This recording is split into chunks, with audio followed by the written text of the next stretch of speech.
MMABadass.com with MMARantsToday.com here with Kim Couture. Kim, thank you very much for doing the interview.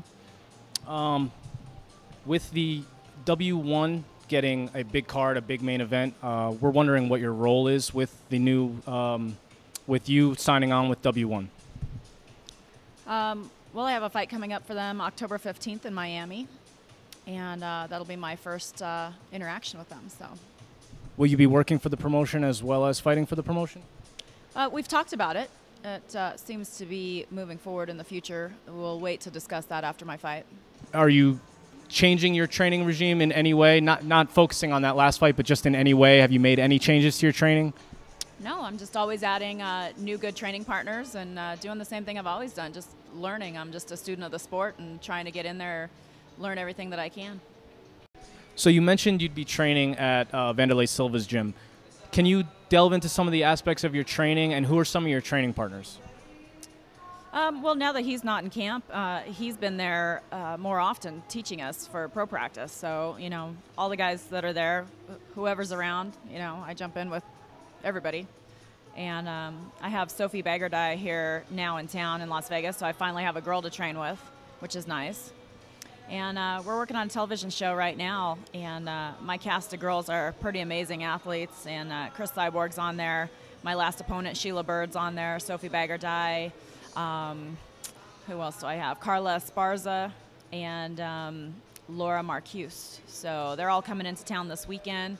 They'll be here Sunday night and Monday and Tuesday to start some filming, and they'll be here all week training. So looking forward to that. Can you talk about that TV show, what it's going to be about exactly? It's just about the girls and their careers and their interaction, whether they're moms or wives, or, you know, how these women have managed to juggle. Most of them are, you know, the elite, the top of the line there. So how do they juggle being a wife or being a mom and doing everything they do, and knowing that women don't make a lot, even guys don't make a lot in this sport yet. So why they do it. These girls are beautiful, you know, inside and out, and just kind of the ins and outs. I think people are curious about it, and I know I get asked probably a million times a day why I fight, and there's so many other things I could be doing. Why do I do this? So we're going to hopefully answer those questions for all the viewers out there. We still have to clean the house, do the dishes, get the groceries done, and if we have kids, you know, take care of the kids, get them to school, and go into all of the sports events for the kids. You know, my kids are in high school, so, you know, taking care of all of that and still getting to the gym, you know, broken up 3 different sessions, you know, about 6 hours a day, 6 days a week. So it's a lot of juggling, and all these girls do it with ease, and they look good doing it. So. And you also mentioned Chris Cyborg. We've heard that you've trained with her. What's that like? It was amazing. I went down to San Diego for a couple months, and you know, her husband Evangelista, one of the best coaches I've ever worked with, and that's the only time. It was the 2 fights that I had in October are the fights that I trained down there with them, and they came and they cornered me for one of those. And it was the only time in my career where I actually just ate, slept, and trained. It was nice to be in San Diego, wake up, run on the beach, you know, hit the gym. We trained down at the arena gym, and those guys were fantastic, and Chris is just wonderful to be, her and Evangelista, just wonderful to be around, and obviously the training was top-notch, and we get along very good. We really understand each other, so we're able to train hard. It's hard for me to find girls out here that are my same size. A lot of the girls fight at, you know, 115, 125, so I feel really big, and obviously with Chris, I'm the smaller one, and we can go hard, and I like that. The fight that they cornered me for, that was the best camp I ever had, and I won that fight. And it's just working with people that I felt like they really love me and care about me, and are really passionate about being in there and getting me ready for those fights. When I'm back here, you know, everybody's great, but everybody's got their own fights and their own agenda, and I kind of bounce around to whoever's available. My head coach that I've always worked with for the last 5 or 6 fights is Dennis Davis, and he's still one of the head trainers over at Randy's gym at Extreme Couture. So it's kind of hard for him to bounce back and forth between Randy's gym and Vanderlei's gym, but he does it. We just don't get enough time together. Once your kids are maybe off at college, are you planning on relocating so you can be the focal point, the star of a training camp instead of worrying about everybody else's? I'm old, man. I only got a couple more fights left in me. I don't think people realize how old I am.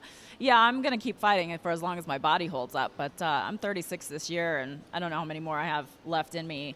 I actually partnered with Chris Cyborg. We're going to be opening up a gym here in Las Vegas, and I've been working on it for a long time. If it was that easy, everybody would do it, but trying to nail down a solid investor to get that started. The building's been picked out and the blueprints are all done. Everything's done for it. We just we need that investor to step up to the plate and cut us a check, and she's going to be my partner on it. So it's going to be about 20,000 square feet. It's going to have everything that you could want in there, and we're going to really focus on the women's side of MMA. It'll be men as well, but really give the ladies a chance to get ahead and build a good team. So is that your plans for when your fighting career is over? Are you planning on being a coach or running the gym or managing fighters or doing basically a jack of all trades for women's MMA? Yeah, I've always been on the business side of things, and everything I did for Randy and building Extreme Couture and the clothing line stuff, I'm doing it all over again for my team now of girls called Vixen Crew. And it's not really any specific girls. They're interchangeable. You know, some move away, some go to different camps. You know, Vixen Crew stands for, you know, girls that I think are out there representing the sport in a good way and helping to open the doors for other women that are trying to get started in this. So all of the women train at different clubs, but really work together to help each other out and promote each other. So I'm going to continue to grow that. I have a clothing line and a nutritional line for women coming out soon. And once this gym gets done, everything will kind of launch along with the TV show. I'm actually signed to do 4 shows, but this one is kind of my baby right now. And a lot of them are going to be shooting out of my gym. So we're all waiting for that to get up and running. You mentioned Randy's gym. We know that you helped Randy turn Extreme Couture into a brand. Is that what you're planning on doing with Vixen Crew, tying in the gym, your supplement line that you just mentioned, some of the TV shows, a clothing line? Are you trying to create another MMA all-encompassing brand? Yeah, it'll be an all-encompassing brand, you know, focused on the women. And I think there's definitely a void there. You know, the men's side of the business in that sense is very saturated. So there's only a couple of female lines that come to mind. I want to build a company that not only sponsors females in the sport of MMA, but kind of all of those females that are out doing extreme sports. You know, I have a girl that I've been sponsoring on my own that she's, you know, kicking butt in motocross. So, you know, I like that, girls that are out there and really pushing themselves to the limit and overcoming a lot of obstacles. And, you know, I'd like to develop a show where we cover, you know, those athletes that are doing that and their challenges and adversities and how they're overcoming them. There's a lot of girls out there that need sponsorships and need the help and just need the exposure. So I'm trying to build this brand. It's taking forever, but I promise you I work on it every day. And we just keep adding more ingredients to the cake batter. And eventually, you know, when the cake is done, you know, there's a lot of people that are going to be benefiting from this. I just launched Vixen Crew over in the UK. So I have one of the top fighters over in UK.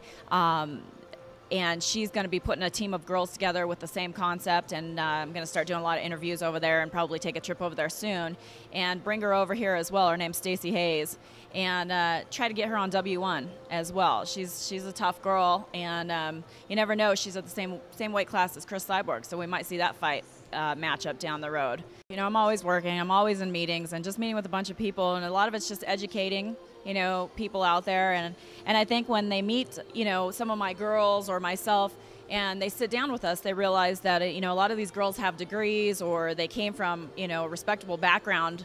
I was an executive for Steve Wynn for a long time, and, you know, I don't have to be doing this, but my passion for the sport and just the love of the game here, you know, it's something that a lot of people don't get to do. They don't get to act out their passion and live, you know, live in that world. So it's not just about MMA. It's just getting people to, you know, get off the couch and get away from behind the keyboards, as we like to say, and get out there and do something with their lives. And, you know, I do a lot of work with the Boys and Girls Club here, and I feel like there's a big void missing with the young girls of today. There's not a lot of role models when you think about it, or female athletes really stepping up to the plate and taking a stand and reaching out to our youth. So, you know, I have a daughter that's almost 14, and, you know, thank God she's an athlete and loves sports, and it really helps her. It really helps these kids get through, you know, whatever adversities the teenage years, you know, bring to them.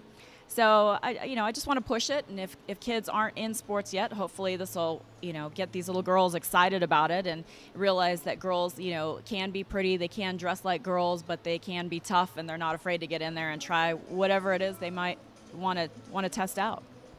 It sounds like you're becoming an ambassador for WMMA in general. Do you feel honored that W1 has made you the first female fight in their promotion's history? I do. I feel very honored, that they believe in me and they don't listen to, whatever's going on out there. They've come and they've watched me train and they've been in the gym with me and they've seen my skills. They know that I can speak articulately and I'm very passionate about this sport and all the girls that I've introduced them to, and I'm trying to get them exposure as well. I'll be the first one to fight on Fox. It's separate from the UFC deal. They're on Fox FX and we're going to be on Fox FSN.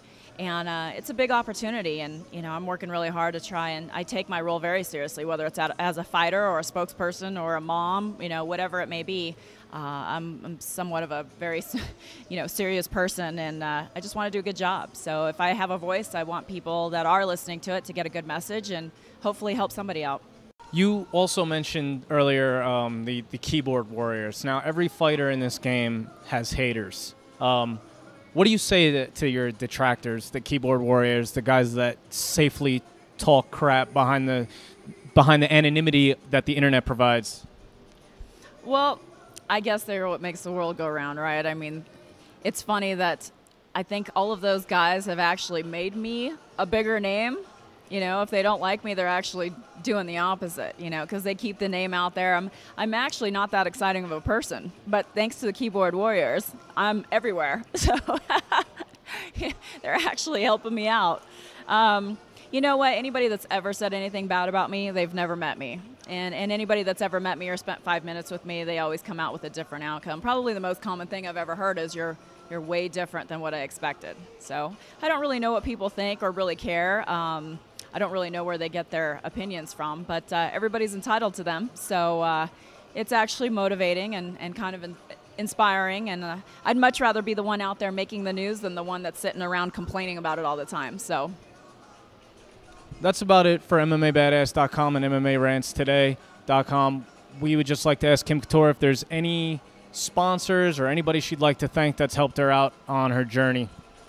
Yeah, I want to thank Gladiator Fightwear. They're sponsoring myself, Chris Cyborg, and Sophie Bagardai. They've done custom shirts with our fight names on the back. So MMAFightwear.com, and you can follow them on Twitter at MMA Needs. And then Empower Energy Tabs. Okay, I have to show you these things. These are my favorite things on the planet, and yes, I eat them constantly. Okay, you see them? So it's like 1 cup of coffee. You can follow me on Twitter at Kimmy Couture, and it's Kimi Couture. And I have a fan page on Facebook. It's Kim Sugar-Free Couture.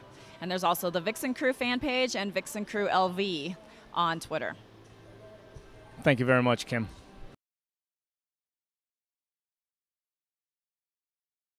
MMABadass.com